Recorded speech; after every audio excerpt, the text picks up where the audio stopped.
Welcome to Season 2 of ArchaeoEd, a podcast about the ancient civilizations of the Americas. I'm your host, Dr. Ed Barnhart. For the last 30 years, I've been all over the Americas as an archaeologist, an explorer, and a seeker of esoteric knowledge. This podcast is just me, freed from the lecture podium and talking with you like we're just having a beer together. Sometimes it'll be very in-depth information about a particular subject. Other times it'll be very general information about a wide subject. Basically, it'll be anything I feel like talking about, because this is my podcast and I'm just having fun with it. I hope you enjoy it too. And without further ado, let's get started.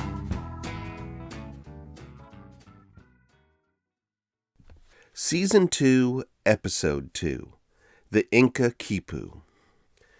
In November of 1532, Francisco Pizarro lured Atahualpa, the ruler of the Inca Empire, into the tiny Peruvian town of Cajamarca and captured him, effectively taking a civilization of 10 million people hostage. Pizarro ordered Atahualpa to make his people supply his small army and put his brother Hernando in charge of checking out the Inca storehouses. As Hernando watched Inca workmen pulling foodstuffs out of a storehouse, he noted that a man with an odd set of knotted strings stood beside the door.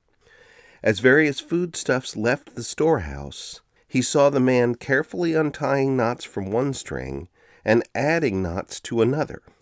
That weird knotted thing was a quipu, and the man was using it to do double entry accounting. That was the first, but definitely not the last quipu seen by a European. In fact, the Inca had thousands of them, probably more like hundreds of thousands at one point. So what is a quipu? It's defined as the knotted string records of the Inca Empire. Visually, it's a thick main cord with a bunch of separate strings tied to it. The main cord is held out in front of the reader horizontally, and the strings dangle down. Knot sequences on the strings create a readable record. For all intents and purposes, it's the still undeciphered writing system of the ancient Inca. Sumerians used clay tablets, Egyptians used papyrus, and the Inca used knotted strings, or quipus. You may have even seen a quipu in a museum and not known what you were looking at. They're often displayed on a flat board, stretched out so they look like a necklace or some kind of piece of art. But multiple contact period chronicles tell us exactly what they were and how they were used. Frustratingly, no one ever recorded how to read them. Sadly, quipus and anyone who could read them were gone within just 50 years of Spanish contact. So everything we know comes from accounts between 1532 and 1583. Today, there are only about 900 known quipus left on the planet. Really too few to break the code with. Pizarro saw a few quipus in Cajamarca, but when they got to the Inca capital of Cusco, they encountered entire libraries of them. The Chronicle of Conquistador Cristobal de Molina from the 1540s says that he toured these libraries and that each held hundreds of quipus. The caretakers could read anyone he asked them to, never missing a detail. They recorded hundreds of years of Inca history. Others recorded songs and poems, but most of them were accounting and census records from all around the empire. In the 1550s, a Spanish accountant named Agustín de Zarate wrote about accounting quipus, explaining how the numbers were tied by knots up along the strings in a positional base 10 system, ones, tens, hundreds, thousands, etc. The people who could knot and read quipus were called quipu camayucs, and the empire had them stationed in every community. The business of the 10 million person empire was communicated, coordinated, and kept straight by the use of the quipus. The Inca also had a messenger system, a group of runners called chasquis. They could take Khipu messages or small objects from one place to another amazingly fast. The Inca road system had rest stations called tombos at intervals of roughly 20 miles. Each had a waiting chasqui. A single chasqui would run his guts out with his message for 20 miles and then hand it to the next chasqui, who kept it going. It was said that the king in Cusco could ask for an ocean fish in the morning, and the chasqui system would sprint down to the coast and have it back on his plate by dinner time. A Khipu message knotted in Quito, Ecuador, would pass through 500 chasqui hands before arriving in Cusco, where it could be unraveled and read by the court's Khipu Kamayak. I tell that story to make the point that Khipus were not, as some scholars suggest, simply mnemonic devices. That would require 500 chasquis to pass along verbal context clues, which anyone who's played the telephone game knows that wouldn't work. The Khipus were also instrumental in the Spanish assessment of the Inca Empire. Spanish chroniclers would sit in Cusco and transcribe the information that Khipu Kamayaks read off their quipus, things like regional names, resources, and population counts. At one point, a group of Khipu Kamayaks were put on a boat and sailed to Spain so they could read their quipus in front of King Carlos I. Francisco de Toledo saw that, and when he became the 5th Viceroy of Peru in the 1570s, he ordered all the Khipu Kamayaks rounded up with their quipus. He had them all read them as Spanish chroniclers wrote it all down in European books. That was part of his Inquisition as he established the conversion of the native population. He was also the jerk that executed rebel leader Tupac Amaru, but I don't want to get off on a De Soto rant here. Toledo eventually did get his in 1580. He was convicted of embezzlement and he died in Spanish prison. But all the information he collected off the quipus allowed the Third Council of Lima to proclaim quipus pagan heresy, and then in 1583, they ordered all quipus to be burned and all Khipu Kamayaks to be executed. And with the stroke of a feather pen, all knowledge of how to read a quipu left planet Earth. Centuries passed, and the world completely forgot about the quipu. Even the Quechua, the descendants of the Inca, kept some as relics, but forgot what they said. Okay, time for a quick commercial.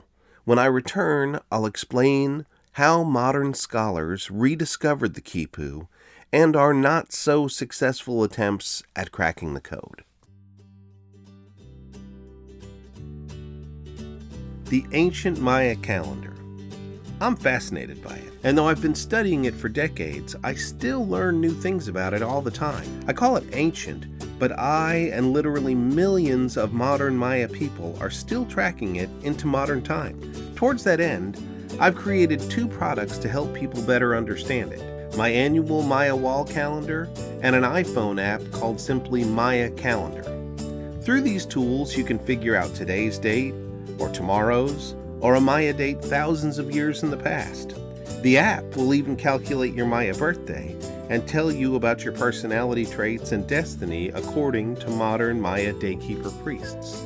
The Maya Calendar app is available through iTunes, but both it and my annual Maya wall calendar are available through my website, Mayan-calendar.com. That's Mayan with an N, -calendar.com. Check it out.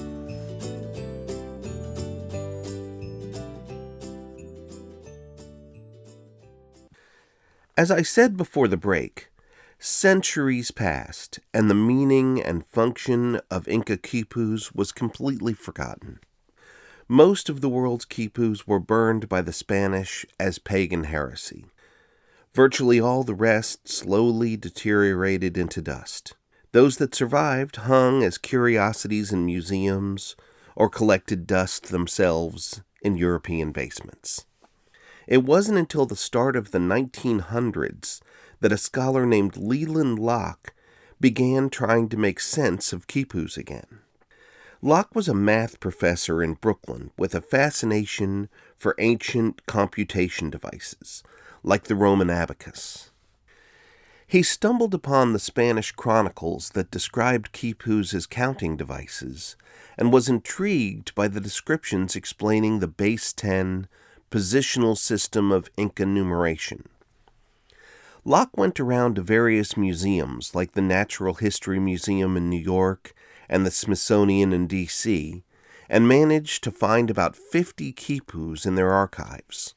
Studying the set he collected and looking for patterns, he proved how to read quipu numbers and found mathematical calculations within quipus. He discovered that each knotted string hanging off the main cords represented a number, and just as the chronicles said, it was a base 10 positional system of numeration. Let me take a quick moment to explain what that is. By base 10, I simply mean that the system is broken up into multiples of 10. Just like the Western number system, the Inca system was ordered by ones, tens, hundreds, thousands, etc. We also call that the decimal system. Not every culture had a base 10 system. The Maya system was base 20, meaning that it went 1s, 20s, 400s, 8,000s, 160,000s, etc. The Sumerian system was base 60. That means 1s, 60s, 3600s, 216,000s, etc. I really don't think I'd make it as a kid in Sumerian math class. Interestingly, our modern clock of 60 minutes and seconds, as well as our love of dividing a circle into 360 degrees, both came from that Sumerian system. But that's another podcast. So the other term to explain is a positional system of numeration. After the numbers 0 through 9, our next number is 10, with 2 positions, a 1 in the tens place and a 0 in the ones place. We continue with 2 positions until 99. Then it becomes 3 positions, a 1 in the hundreds place, a 0 in the tens, and a 0 in the ones place. After 999, we add a 4th place, or another position, to get 1,000. You get the picture. The Roman numeral system is not positional. Going from III to IV to V and then to VI is not positional. That's why the Romans had to create the abacus, because their number system sucked for doing math. But okay, back to Leland Locke's discovery. He found that quipus were using sequences of knots to represent numbers. The ones place had its own kind of knots, an S knot pattern for 1, and then 2 through 9 were knots that had a loop for each number, kind of like a tiny little hangman's noose. So a 4 would have 4 loops tied together. The higher positions, the tens, hundreds, thousands, etc., would be individual knots tied closely together. So if they wanted to write, or knot, the number 537, it would be a cord with 5 tiny knots and then a space, and then 3 tiny knots and then a space, and then a loop knot with 7 loops. If the Inca wanted to express a whole set of numbers, each would be on an individual cord hanging from the main cord. What really locked in Locke's discovery, a pun I imagine he used incessantly, was that chords that totaled groups of chord numbers were also present. He found chords that were tied around groups of number chords that mathematically totaled them. For example, 4 chords that represented 3, 4, 6, and 3, with a chord wrapped around them that counted 14. These were the kinds of accounting quipus that Pizarro's brother had seen in Cajamarca. To me, Locke's discovery was amazing, the kind of thing that triggers a whole new field of study. But strangely, no one cared. It really wasn't until over 60 years later that other scholars started trying to use his work to further study Khipus. The first people who really picked up the baton were ethno-mathematicians Marcia and Robert Asher in the 1970s. They made a great workbook explaining how Khipu math works and important diagrams explaining the structure of standard Khipus. It was from the Ashers that I learned how to read a Khipu. They explained that each Khipu has a basic set of parts. The root of any Khipu is the thicker cord called the main cord or the primary cord, and that's the one from which all the other cords hang. A Khipu Kumayak would hold the main cord horizontally out in front of themselves and let the data cords dangle downward. Those data cords are called pendants. Those pendant cords could have cords attached to their lengths.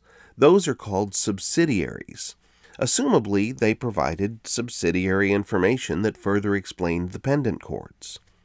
There were also other cords tied to the main cord with upward instead of downward orientations.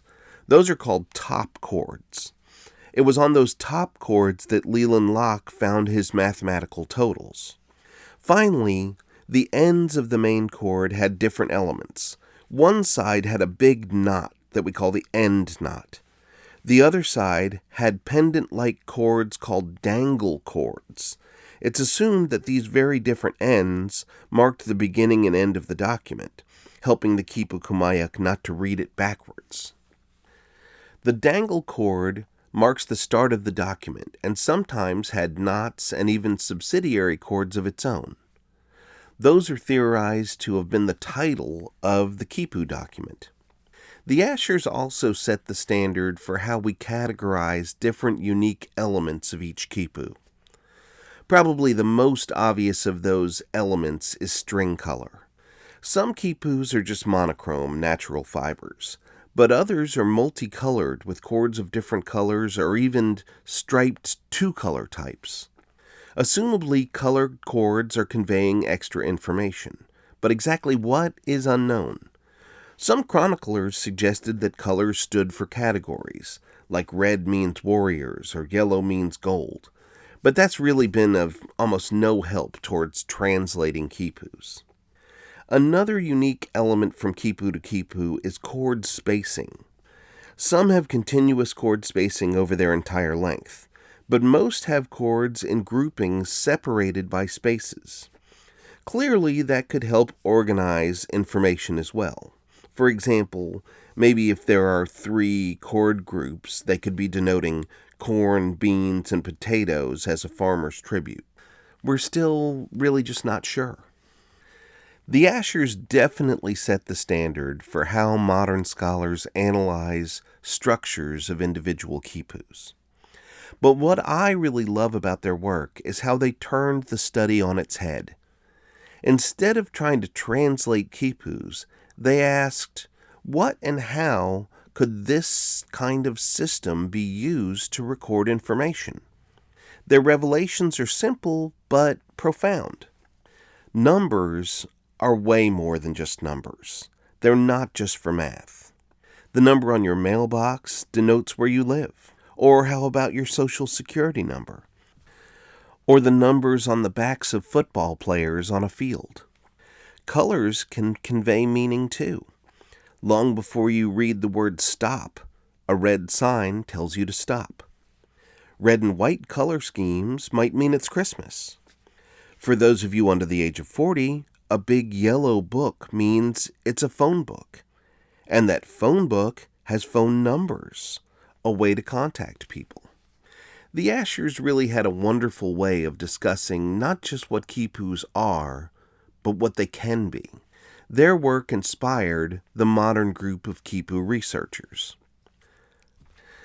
I'll take a final commercial break here, but when I return, we'll talk about those modern researchers and where we're currently at with our quest to break the Khipu code.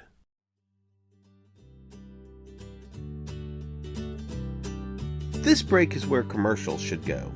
But until I find people who'd like to buy the time, I'll just promote what I'm doing. If you like the cultures and places I'm talking about in this podcast, you should consider traveling with my colleagues and I. I'm the director of Maya Exploration Center, a nonprofit dedicated to the better understanding of ancient American civilizations. We do that through things like this podcast, our website, public lectures, and educational travel programs like I just mentioned. If you'd like to find out more about how to get involved, or just give us a donation to continue our work, check us out at www.mayaexploration.org. That's mayaexploration.org.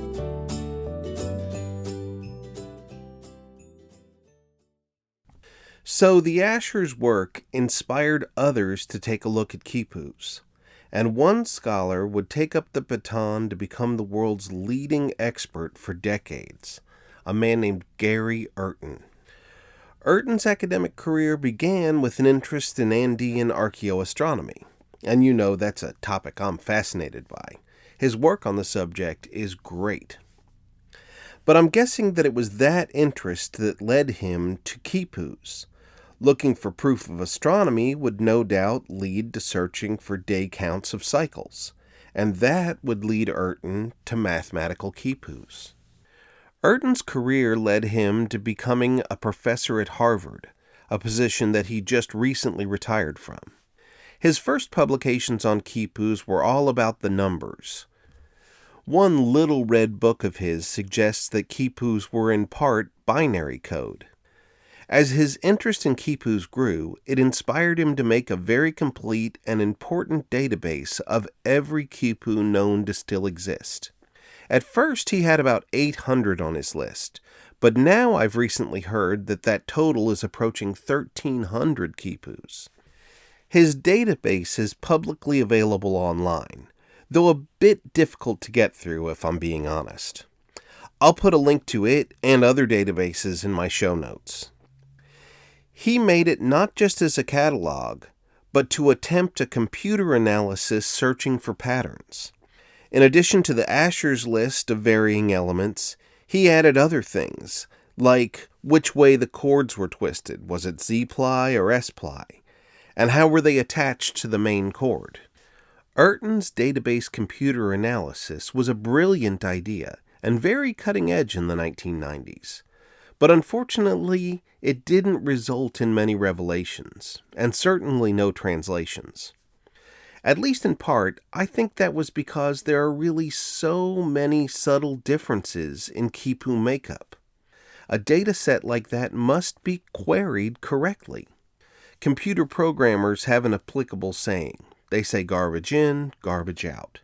Now, I'm not saying that Urton's analysis was garbage. I'm just saying that there are potentially thousands of ways to look for patterns in Khipus. But Urton kept at it, and in the process inspired a lot of brilliant students and archaeologist colleagues to join him.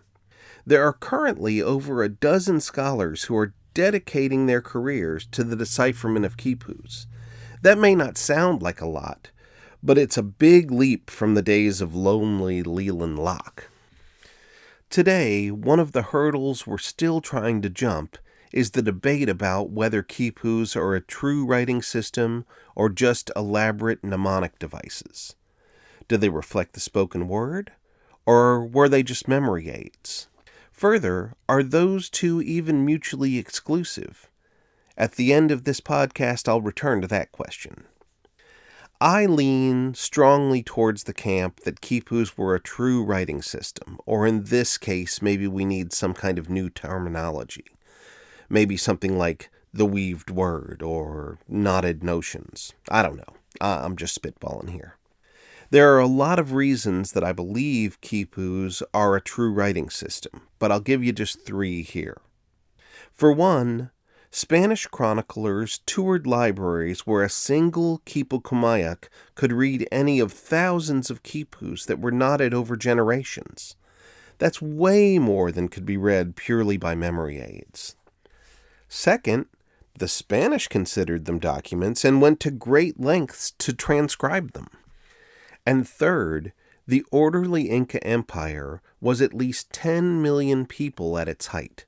Few ancient civilizations grew to be millions of people, and none of them did so without a form of writing. An empire of such size simply could not function without a form of written communication and record-keeping. For the Inca, it was the Khipu. Urton and most of his students agree that it's writing, not mnemonics. But they're also bound by the notion that it reflects the spoken word, specifically Quechua, the language of the Incas. But that, at least to my mind, is impractical. The Inca Empire was constantly absorbing other cultures, each with their own language. Did they force everyone to learn Quechua before they could start keeping Khipu records? Chinese writing is an apt example. It's a single character system, but it can be read in multiple Chinese languages. I suspect that the Khipu worked in a similar way. A former student of Urton's named Frank Solomon was also doubtful that Khipus would be just Quechua, and he offered an alternative that I personally really like. Solomon suggested that Khipus could be semasiographic writing, basically elaborate symbol sets that could be read in any language. Examples of semasiographic writing are things like electrical diagrams or a sheet of music. A sheet of music can be written by an English speaker and then read by a Swahili speaker. They don't speak the same language, but they can both read musical notes. It's a good theory, but frankly, it too has not helped us to read any Khipus yet. I read Solomon's book called The Chord Keepers about 12 years ago now, but there was another thing in that continues to pique my interest to this day. He spoke about a 16th century priest named Diego de Porres, who was charged with Christianizing an Inca community in Peru. To do so, he had the local Quipucamayaks knot quipus with the basic Christian prayers and hymns, one for each member of the community. If they were caught without their prayer quipu, they were flogged. De Porres bragged how effective this was. Under that kind of system, everyone learned their prayers. It occurred to me that somewhere in Peru are hundreds of Inca people buried with the exact same quipu in their grave. If we could just find those and compare them to the known Spanish prayers, we could have a kind of quipu Rosetta Stone. To my frustration, I have to admit that I still haven't really tried to track this down. I still don't know where De Porres' village was. I've tried to convince colleagues to go do it, but that hasn't really worked either. One of these days, I'm going to go track down that village. But the same line of reasoning has since produced some other interesting results. Urton found quipus that seemed to match Spanish census records in a place called Chachapoyas. In the 1990s, high up on a cliff face, archaeologists found a cave with mummies, and some of those mummies were holding quipus. Urton found that 3 of those quipus were very similar. They seemed to be arranged in months and years like a calendar, and their knot totals kept coming up at about 3,000 each time. The Spanish census says that the nearby community had 3,000 inhabitants, so Urton believes the quipus are community records. What activities do they record? Urton's still not sure, but this was definitely a step forward. More recently, a scholar named Sabine Hyland made the news for finding another link between quipus and Spanish writing. In Mangas, Peru, a Quechua community allowed her to see an object being called a quipu board. The board has columns of holes with quipu cords poking out and faded Spanish writing next to each cord. The writing is names, and the cords are assumably information about each person. Hyland's big discovery, with the help of the community members, was noting that the twist of the cords, being either Z-ply or S-ply, correlate to the moiety of that individual.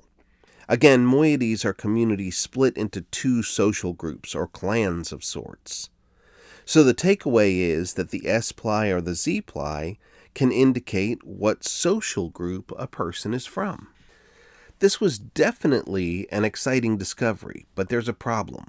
The Inca Khipu board was made around 1800 CE. That's over 200 years after Toledo declared Khipus pagan and outlawed them. That means that the Mangus boards could just be an homage to Khipus, devoid of their ancient format rules. But then enters Manny Medrano, a whip-smart student of Urton's at Harvard. I actually contacted Manny while preparing for this podcast, and he's a good guy, very enthusiastic and open about his work. And that's not always the case with all of my colleagues, so I found his attitude refreshing and encouraging. Urton had found another potential set of documents, quipus and Spanish census records from the same community in Peru.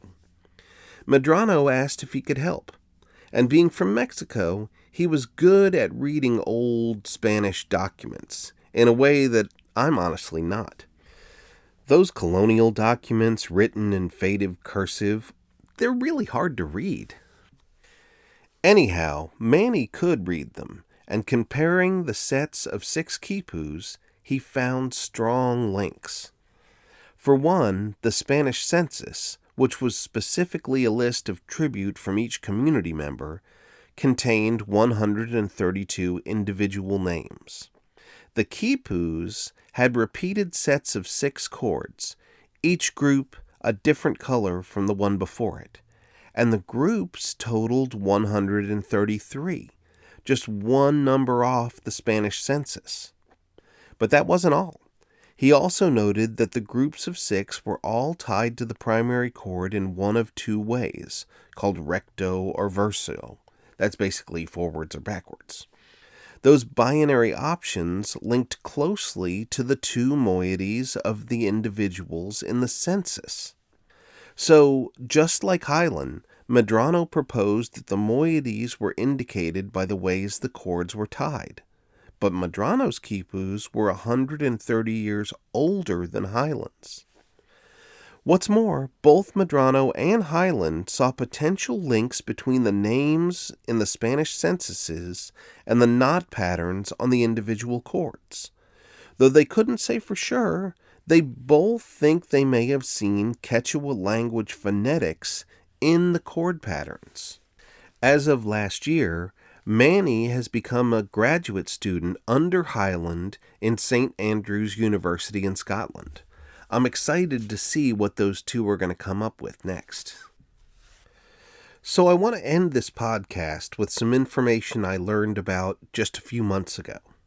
A fellow scholar named Bruce Jones contacted me and enlightened me to the fact that before Chinese developed their character writing system, they had a form of knotted string writing on silk textiles. Legend has it that it was outlawed by the Yellow Emperor in the 2600s BCE and replaced with Chinese characters written on strips of bamboo.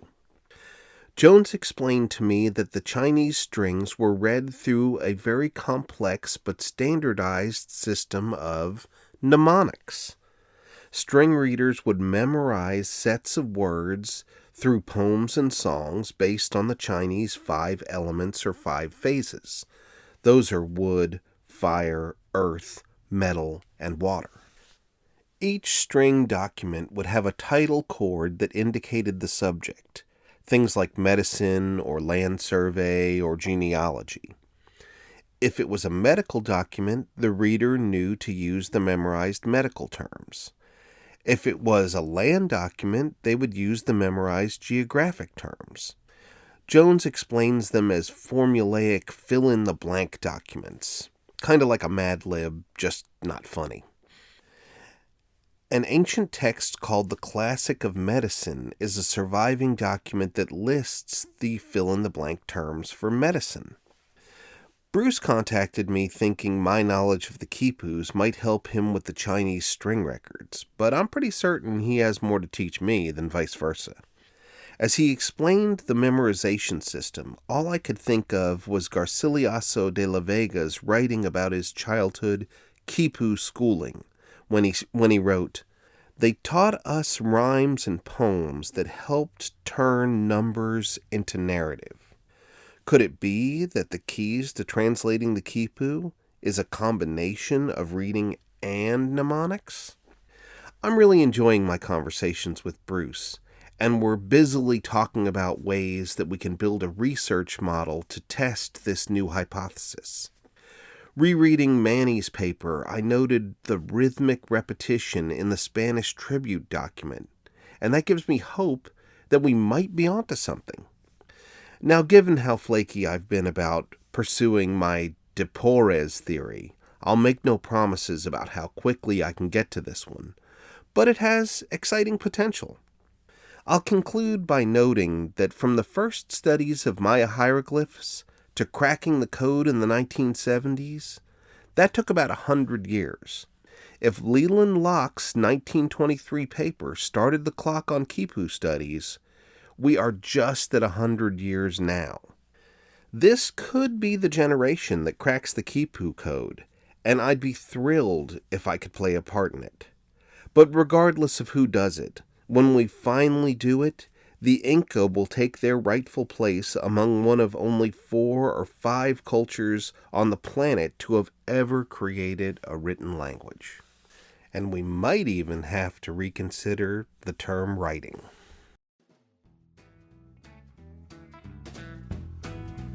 You've been listening to ArchaeoEd, a podcast written, produced, and distributed by me, Ed Barnhart. If you liked what you heard, then subscribe, like, share, comment, and do all those other things that I'm supposed to ask you to do. If you didn't, then don't do any of that stuff. And if you really liked it, support ArchaeoEd through my Patreon account. I make these podcasts for free, but I am not opposed to financial support. Until next time, thanks for listening. All rights reserved. Copyright 2020.